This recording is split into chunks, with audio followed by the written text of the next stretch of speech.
Moi, je voudrais voir le visage de la fille qui m'a harcelée au téléphone. Et lui demander si elle dort bien la nuit. Parce que moi, ce n'est pas le cas. Alors là, dans les années 90, Nicole et son mari rencontrent des difficultés financières. Elle est femme de ménage, lui ouvrier. Ils empruntent 3 300 €, un crédit à la consommation. À la mort de son époux, elle ne peut plus faire face à ce prêt. Elle arrête de payer.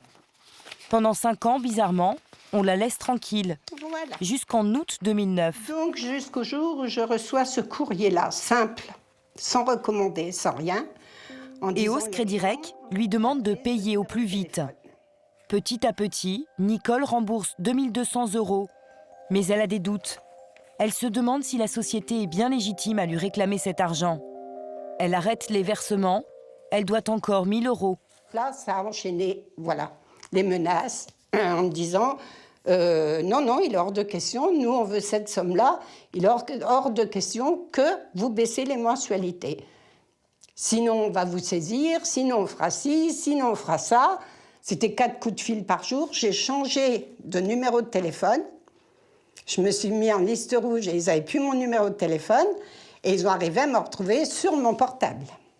Eux, ils vous répondront que vous le deviez, cet argent. On reconnaît qu'on doit de l'argent, je suis d'accord. Mais les menaces, on n'en a pas besoin. Les menaces. Ces pratiques seraient-elles courantes dans la profession ? Un salarié l'affirme. Il ne travaille pas dans la société qui a poursuivi Nicole. Il est en poste chez un autre poids lourd du secteur. C'est de l'abattage finalement, parce que tout ce qu'on veut finalement, c'est encaisser de l'argent. Donc par tous les moyens possibles, la honte, la culpabilité, et puis les menaces. Il n'y a que ça qui fait payer. Menacer par voie d'huissier, vous menacez vous-même d'appeler la banque pour bloquer le compte, pour faire des saisies. Quand vous dites on va vous envoyer des huissiers et tout, Oui. c'est une menace parce que vous savez que vous ne pouvez pas le faire. Bah bien sûr. Des propos de ce type, Nicole en aurait entendu pendant des mois. Elle y a cru. À l'époque, les questions tournaient en boucle dans son esprit. Est-ce qu'il va y avoir un huissier devant ma porte qui va venir ? Est-ce que ça va se passer différemment ? Est-ce qu'ils ne vont pas non plus bloquer mon compte à la banque pour pouvoir prendre de l'argent ? Et vous vivez qu'avec ça tous les matins. Ces techniques, qui s'apparentent selon elle à de l'intimidation, ajoutées à des problèmes personnels, auraient fait craquer Nicole. Elle a fait une grave dépression l'année dernière. Nous avons contacté EOS Crédit Rec pour évoquer cette affaire, pour comprendre leur fonctionnement. Ils ont refusé de nous recevoir.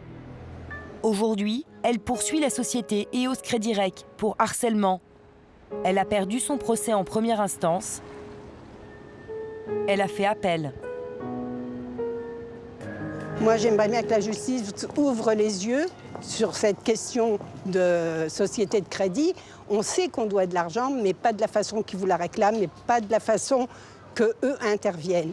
Maintenant, j'aimerais bien que la justice en tienne compte, parce que ça a détruit les gens, et moi, ça m'a détruit complètement. Les juges trancheront dans 2 mois. En France, la réglementation reste floue. La loi est imprécise quant aux méthodes ou aux propos que les spécialistes du recouvrement ont le droit d'employer. Un paradoxe, alors que cette activité s'est envolée ces 10 dernières années.